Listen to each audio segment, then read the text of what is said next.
Hare Krishna everyone, welcome back to Shravanam Diaries podcast. I'm your host Sulalita Devidasi and we are continuing to read Teachings of Lord Caitanya by His Divine Grace, Srila A.C. Bhaktivedanta Swami Prabhupada. This is chapter 31, The Supreme Perfection. Supreme Perfection. Jai, we left off yesterday when Lord Caitanya asked Ramananda Raya to say something more about the pastimes of Sri Radha and Kṛṣṇa. And Ramananda Raya replied, "It is very difficult for me to express anything beyond this. I can only say that there is an emotional activity called Prema Vilasa Vivarta, which I may try to explain. But I do not know whether you will be happy to hear of it." Unquote. In Prema Vilasa there are two kinds of emotional activities, meeting and separation. This transcendental separation is so acute that it is actually more ecstatic than meeting.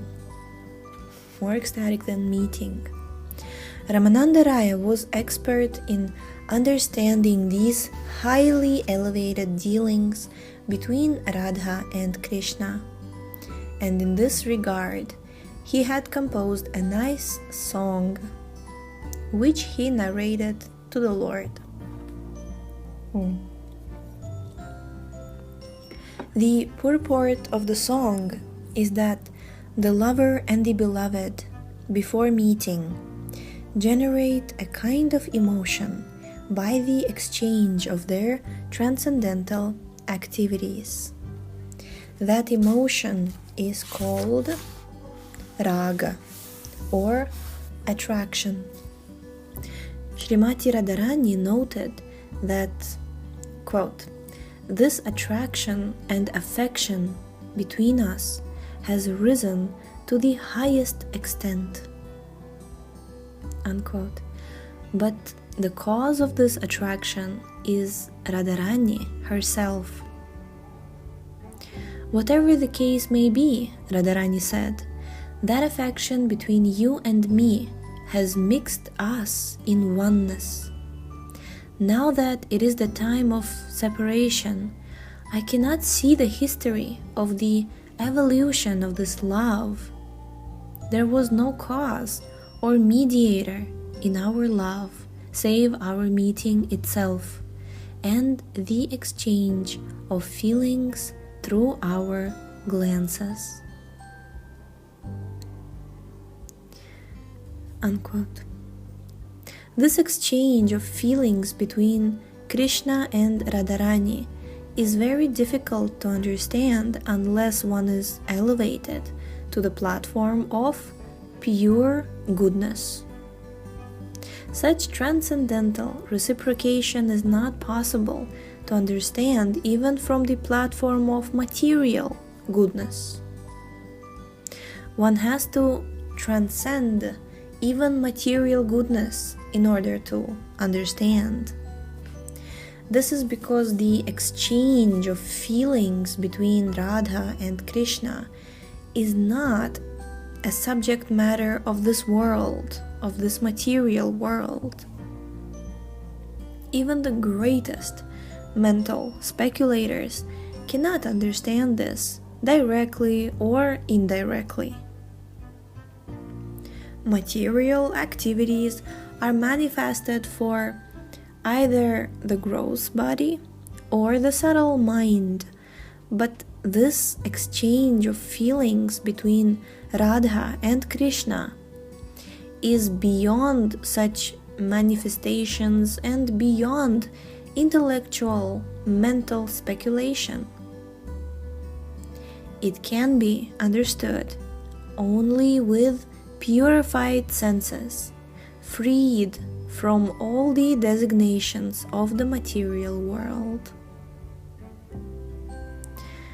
Those who have purified senses can understand these transcendental features and exchanges but those who are impersonalists and who have no knowledge of the spiritual senses, can only discriminate within the scope of the material senses and thus cannot understand spiritual exchanges or spiritual sensual activities.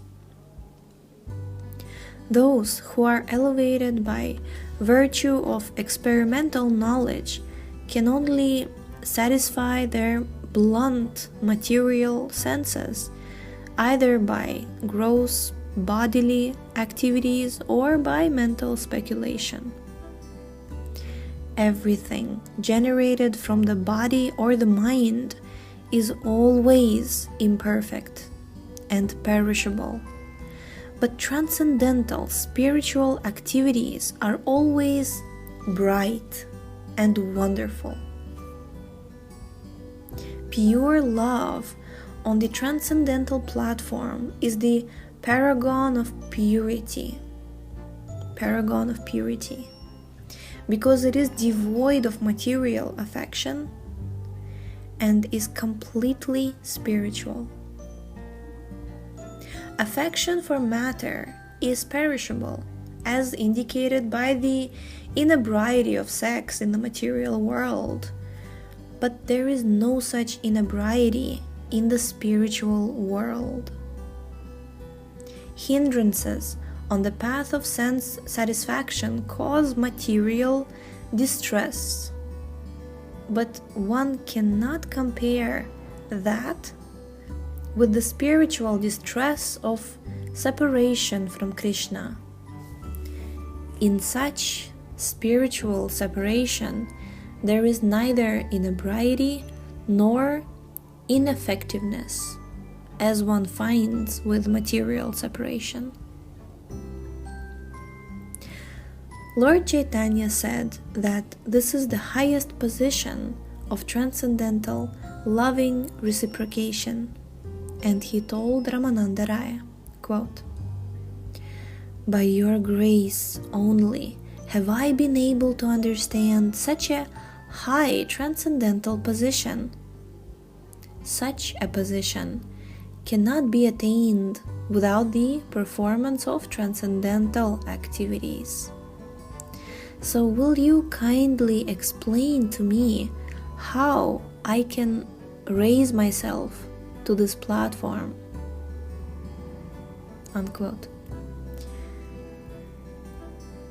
Now, it is similarly difficult for me to make you understand, Ramananda Raya replied. As far as I am concerned, I can only speak what you wish me to, for no one can escape your supreme will. Indeed, there is no one in the world who can surpass your supreme will, and although I appear to be speaking, I am actually not the speaker. You are. Therefore, you are both the speaker and the audience. Thus, let me speak only as you will me to speak about. Let me speak only as you will me to speak about the activities required to attain this highest transcendental position. Unquote. Ramananda Raya then began his explanation, saying that the transcendental activities of Radha and Kṛṣṇa are very confidential. Very confidential. These activities cannot be understood by one who has an emotional relationship with the Supreme Lord as servant to master, friend to friend, or parent to son. This confidential subject matter can be understood only in the association of the damsels of Vraja. For these confidential activities have arisen from the feelings and emotions of those damsels.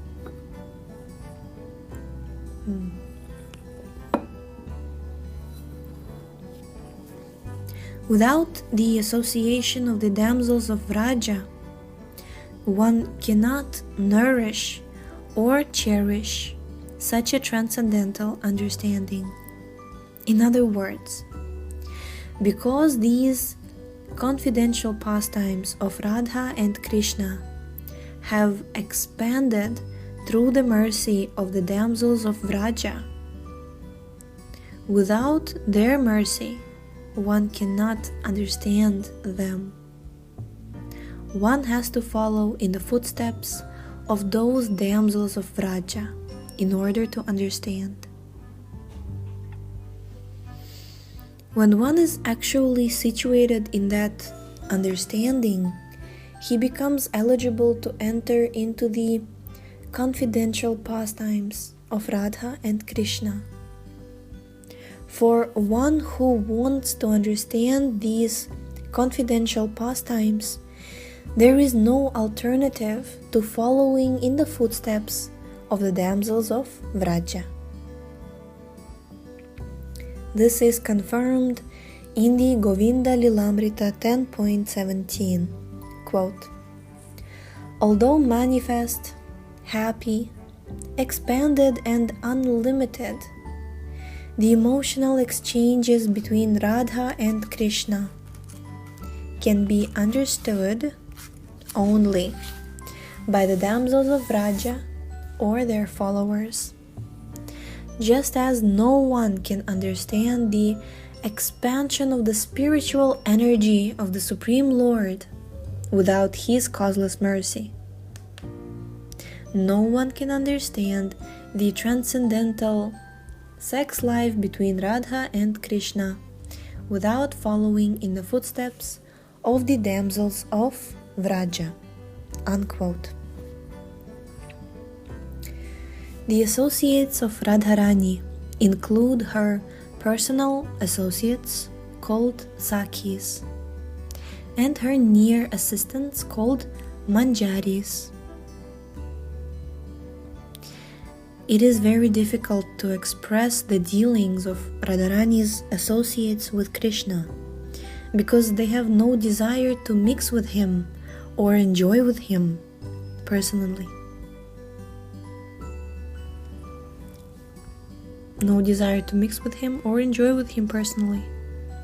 Rather, they are always ready to help Radharani associate with Kṛṣṇa. Their affection for Kṛṣṇa and Radharani is so pure that they are simply satisfied when Radha and Kṛṣṇa are together. Indeed, their transcendental pleasure is in seeing Radha and Kṛṣṇa united. The actual form of Radharani is just like a creeper embracing the tree of Kṛṣṇa, and the damsels of Vraja, the associates of Radharani, are just like the leaves and flowers of that creeper. When a creeper embraces a tree, the leaves and flowers of that creeper automatically embrace it. The Govinda Lilamrita 10.16 describes the pleasure of Radharani's associates as follows. Quote, Radharani, the expansion of the pleasure potency of Kṛṣṇa, is compared to a creeper, and her associates, the damsels of Vraja, are compared to the flowers and leaves of that creeper. When Radharani and Kṛṣṇa enjoy themselves, the damsels of Vraja relish the pleasure more than Radharani herself. Unquote. Wow. We're going to stop here for today. Thank you for tuning in today. The link to this book is in the description. Please check out our website shravanamdiaries.com, and we shall see you tomorrow. Hare Krishna.